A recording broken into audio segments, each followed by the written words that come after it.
Hey everybody, it's Charles, your hobby hero, and today I am going to be sharing with you something I'm super excited about. I have picked up one of my biggest personal grails, and not only that, this is going to be a future project book here on the channel.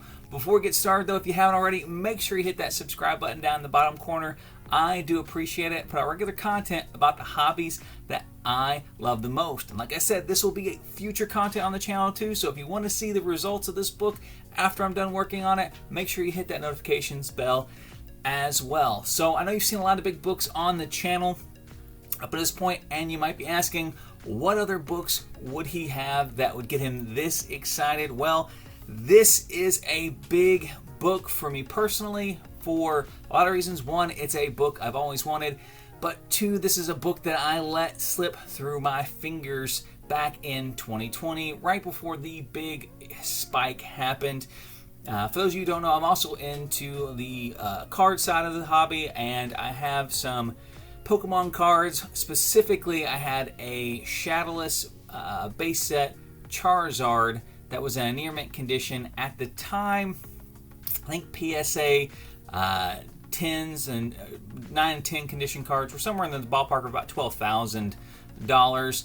I had it set aside, getting ready to send off to grading. I had somebody who had a copy of this book in a 6.5 that they wanted to do a trade even for it. I really thought that mine had the opportunity to get a 10, which would have put the trade pretty far in their favor at that point in time. If you're not familiar though, since then everybody dug their Pokemon cards out of the closet and the market has tanked on those, while this book has absolutely skyrocketed to the moon. That 6.5 right now is probably the equivalent of like a $60,000 book. So it really has haunted me ever since then. That I passed up on that trade, but today I finally was able to get a copy of this book.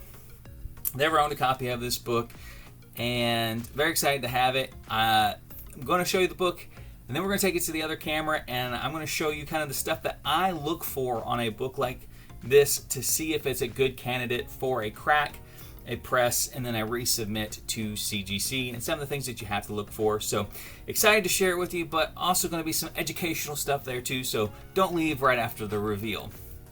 And the reveal is, dun, dun, dun, dun, boom, Amazing Spider-Man #1, first appearance of J. Jonah Jameson, first meeting of the Fantastic Four and Amazing Spider-Man, first appearance of the Chameleon, first solo title for the Amazing Spider-Man. This book is a huge key, and for me personally ranks right up there with the Amazing Fantasy 15, which is the first appearance of Spider-Man, but it's outside of his own title. I obviously collect Amazing Spider-Man. I do not collect Amazing Fantasy. Not saying that I don't still want Amazing Fantasy or that I would not prefer to have it. Just saying that this book really is up there for me in terms of personal grails. This jumps right up to probably the most personally special book in my collection, in a 2.0. And as we'll see when we get under the camera, there's a lot of opportunity on this book. Biggest reason I probably got the book is because of those opportunities. Not that it was a bad price to get the 2.0 at, but I don't know that I would have pulled the trigger on it right now if there wasn't the opportunity on this specific book to where I think there can be an improvement. And just as personal, my personal opinion on it, I think this book has the opportunity to get a 4.0 or better, which would effectively double what I have into the book right now. So we're going to take it under the camera over here. We're going to take a look at some of the things that I look for, things that you probably should avoid if you're looking for candidates, because not every 2.0 can be improved past that point. We'll get into the grader's notes and kind of what you can pull from those, which is probably going to be your first step. Obviously looking at the book to assess what you can see from the outside, but looking at those grader's notes to see if there's stuff that you really can't see from the pictures is going to be a next part of it. So without further ado, let's go ahead and jump into the video. Okay, so first we're going to look at the grader's notes. to kind of look at what CGC saw, and then I'll go through what I look for when I'm looking for the books specifically as well. So the first thing they had on there was bottom front cover stain. This whole cover, I mean, this is kind of the tint of the color it's supposed to be. So this whole cover is pretty dirty. There's a little bit of it looks like a tide line right here. It's probably what they're referring to on that cover stain. It may be more visible from the interior cover, but that's really about all I can see on the front. We should be able to treat that. Left center whole book creases, breaks color rather. You can see that crease down through here. There's nothing we can do about the color break, but as you can see, it's still rippled in there, so we can press that and make it smoother and less noticeable, but that imperfection is not something that we're going to be able to fix either. Right center front cover bindery tear and the right center cover chip out. As you can see, right up here, that chip is missing. The bindery tear goes down to about that 12 spot. You can't really see it in the video, but it splits right down to there. So that, you can't do anything about that. Not a ton missing on the cover there either. So not too upset about it, but we are gonna have to watch that as we start to treat the pages to make sure it doesn't get dried out. Right center whole book creases, breaks color.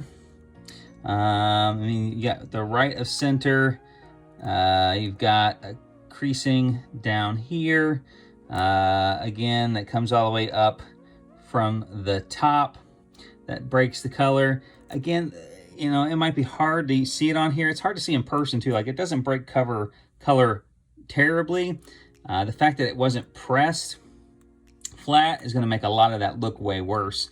And you can see a lot of those indentations that they don't even have noted on there as well. Top spine stain through book.